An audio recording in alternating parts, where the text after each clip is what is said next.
Hi everyone, my name is Amber O'Brien, and I'm going to be reviewing the book Alice in Adventures in Wonderland. Um, I feel like this is one of those books that could be for students as well as adults. Um, so it begins, the setting actually begins, I'm going to go over setting first. It begins at the edge of a river, but then it moves into this imaginative, beautiful garden where you come to find out later it was more of Alice's imagination.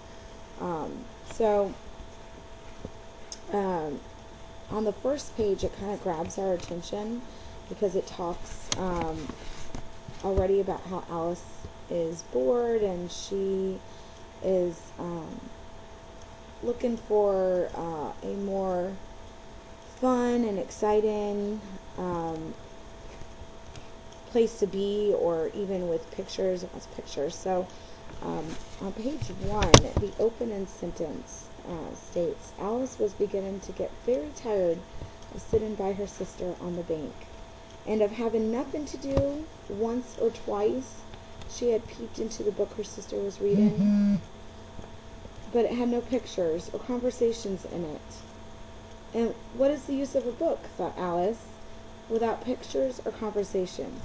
So she's already looking for more. She wants to have fun through um, more imaginative things and pictures, and she's become more excited. So um, as the story goes along, we could, I guess, talk about the plot now. Um, Alice sees, the white rabbit, and immediately she wants to follow it, even even though it means going into a rabbit hole. So she follows the rabbit. She goes down the rabbit hole, and she begins to fall what seems to be forever, and comes to a room that's puzzling to her. And because she is too large to go through the one and only door um, that is there for her to use, um, she must find a way to get through it. And her way to get through it is through a by eating a cookie and drinking a liquid. And so she gets too big, then she gets too small, and can't reach the key. And from those of you who I'm sure have read it, know that she begins to cry, and through her tears she somehow slips through the keyhole and finds herself in this wonderful, beautiful garden that she's excited to explore. But at the same time, she's,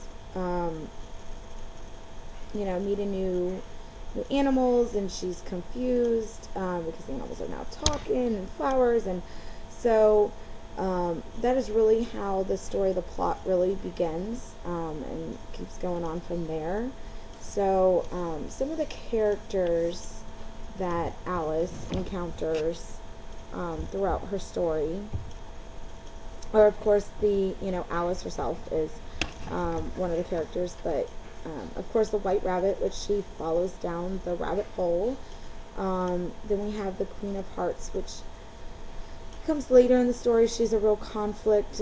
She is one of those characters that Alice has to, try to work through. And I actually, on page 77, she has a conflict with the Queen of Hearts. And so she says this. She goes, on page 77, she goes, they're dreadfully fond of beheading people here. The great wonder is that there's anyone left alive. She was looking about for some way of escape, and wondering whether she could get away without being seen, when she noticed a curious appearance in the air. It puzzled her very much at first, but after watching it a minute or two, she made it out to be a grin, and she said it to herself, "It's the Cheshire Cat." now I shall have somebody to talk to. So another one of the characters is the Cheshire Cat, which seems to be somebody who she goes to for help, but then also can play tricks on her. So again, she has to get past that and figure out what the problem is and how she'll continue on. She also meets a wonderful character, the Mad Hatter, and they have the tea party, and so she's going through her imagination there again, and the Mad Hatter tries to help as well. And then we have the Caterpillar. So these are the main characters of the story. Some help her, some cause conflict. So yes. So the theme. Let's talk about the theme of the story now. The theme of this story. Alice is really faced with one problem after another, and is faced with what to do. So just like in real life, we sometimes think we know the solution, but sometimes it may be more challenging. So her going through the story, although she's using her imagination, it can again be related to real life situations that she may come up with in her life. And she's finding solutions just as she would in her real life, going through them and trying to solve them with others' help. So, sorry. There are many connections with the real world.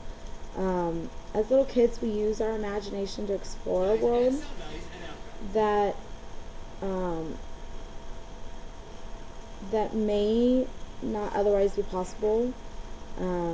What greater way, I feel, can you think to do this than with a beautiful garden and a talking white rabbit? So this book kind of explores our imaginations by using items we may see in everyday life. We do see gardens. We do see rabbits. It would be great for a student who is developing their social skills or their problem solving. So read Alice in Wonderland. It is a great book for both adults and students.